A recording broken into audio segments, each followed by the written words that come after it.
ಹರ್ ಹರ್ ಮಹಾದೇವ್ ಸ್ನೇಹಿತರೆ, ಎಲ್ರಿಗೂ voice of universe ಚಾನೆಲ್ಗೆ ಸ್ವಾಗತ. ಇವತ್ತಿನ ಈ ವಿಡಿಯೋದಲ್ಲಿ 2026ರ ವಿಭುವನ ಚತುರ್ಥಿಯನ್ನು ನೋಡೋಣ. ಇದು ಅಧಿಕ ಮಾಸದಲ್ಲಿ ಬರುವ ಒಂದು ಸಂಕಷ್ಟಿ ಚತುರ್ಥಿಯಾಗಿದೆ. ಇದರ ಸಂಪೂರ್ಣ ಮಾಹಿತಿಯನ್ನು ಈ ವಿಡಿಯೋದಲ್ಲಿ ನೋಡೋಣ. 3ನೇ ಜೂನ್ ಅಥವಾ 4 ಜೂನ್ ವಿಭುವನ ಸಂಕಷ್ಟಿ ಚತುರ್ಥಿ ಬಗ್ಗೆ ಎಲ್ರಿಗೂ ಇರುವ ಕನ್ಫ್ಯೂಷನ್ಗೆ ಇಲ್ಲಿದೆ ಸಂಪೂರ್ಣ ಉತ್ತರ.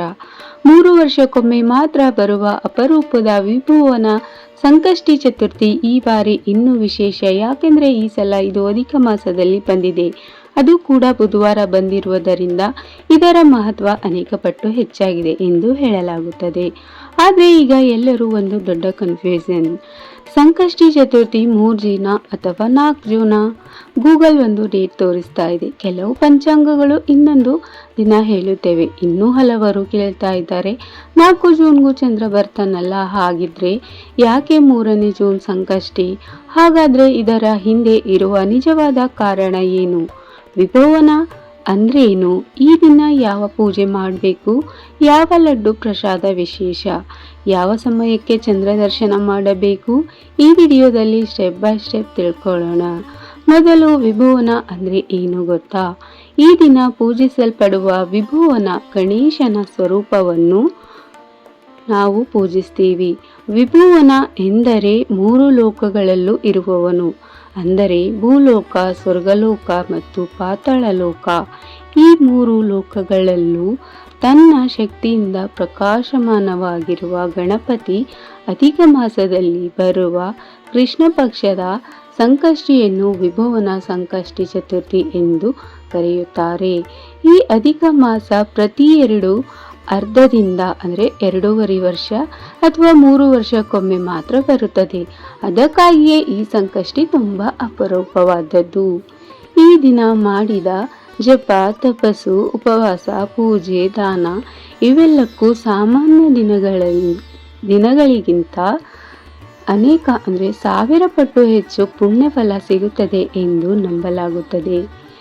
ಈಗ ಮುಖ್ಯ ವಿಷಯಕ್ಕೆ ಬರೋಣ. 3 ಜೂನ 4 ಜೂನ ನೋಡೋಣ. ಪಂಚಾಂಗದ ಪ್ರಕಾರ ಚತುರ್ಥಿ ತಿಥಿ ಆರಂಭ 3ನೇ ಜೂನ್ ರಾತ್ರಿ 9:22 ಗಂಟೆಗೆ ಆರಂಭವಾಗ್ತಾ ಇದೆ. ಚತುರ್ಥಿ ತಿಥಿ ಮುಕ್ತಾಯ 4ನೇ ಜೂನ್ ರಾತ್ರಿ 11:31 ಗಂಟೆಗೆ ಮುಗಿತಾ ಇದೆ. ಆದರೆ ಸಂಕಷ್ಟಿ ಚತುರ್ಥಿಯಲ್ಲಿ ಅತ್ಯಂತ ಮುಖ್ಯವಾದದ್ದು ಚಂದ್ರೋದಯದ ಸಮಯ. ಈ ಬಾರಿ ಚಂದ್ರೋದಯ 3 ಜೂನ್ ರಾತ್ರಿ ಸುಮಾರು 9:45 ಗಂಟೆಗೆ ಆಗುತ್ತಿದೆ. ಅಂದರೆ ಚತುರ್ಥಿ ತಿಥಿ ಆರಂಭವಾದ ತಕ್ಷಣವೇ ಅದೇ ರಾತ್ರಿ ಚಂದ್ರನ ದರ್ಶನ ಸಿಗುತ್ತದೆ.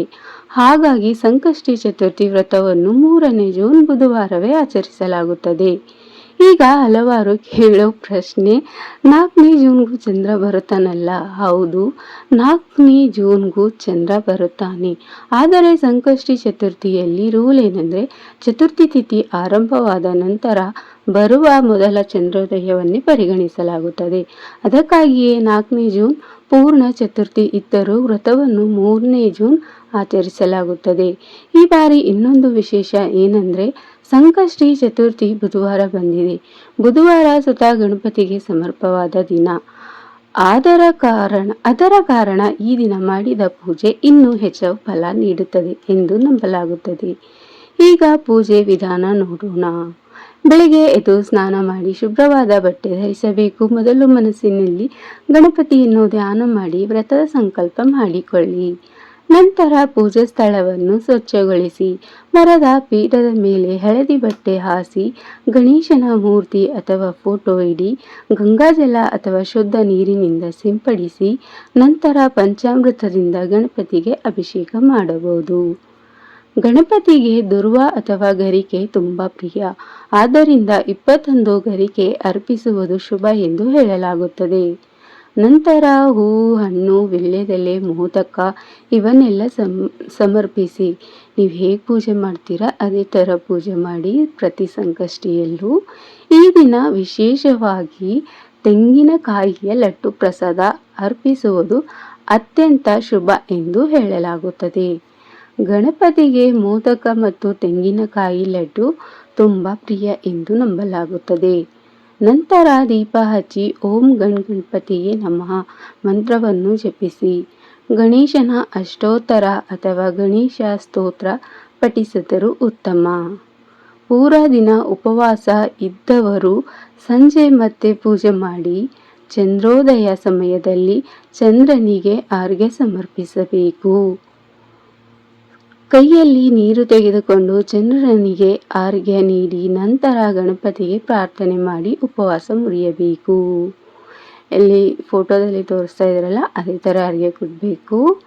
ಈ ದಿನದ ವ್ರತದಿಂದ ಸಂಕಷ್ಟಗಳು ದೂರವಾಗುತ್ತದೆ, ಮನಶಾಂತಿ ಸಿಗುತ್ತದೆ, ಧನ ಸಂಪತ್ತು ಹೆಚ್ಚುತ್ತದೆ, ಶುಭ ಕಾರ್ಯಗಳಲ್ಲಿ ಅಡೆತಡೆ ಕಡಿಮೆಯಾಗುತ್ತದೆ ಎಂದು ನಂಬಲಾಗಿದೆ. ಎಲ್ಲರೂ ಗಣಪತಿ ಬಪ್ಪ ಮೋರ್ಯ ಅಂತ ಹೇಳಿ. ಮತ್ತು ಗಣೇಶನ ಎಲ್ಲ ಥರದ ಮಂತ್ರಗಳು ನನ್ನ ವಿಡಿಯೋದಲ್ಲಿ ಇದ್ದಾವೆ, ಒಂದ್ಸರಿ ಚೆಕ್ ಮಾಡಿ. ಇದೇ ಥರ ವಿಡಿಯೋನ ನೋಡೋಕ್ಕೆ ನನ್ನ ಚಾನಲ್ನ ಸಬ್ಸ್ಕ್ರೈಬ್ ಮಾಡ್ಕೊಳ್ಳಿ ಮತ್ತು ಒಂದೇ ಮಂತ್ರನ ಪದೇ ಪದೇ ಚಾಂಟ್ ಮಾಡಿ.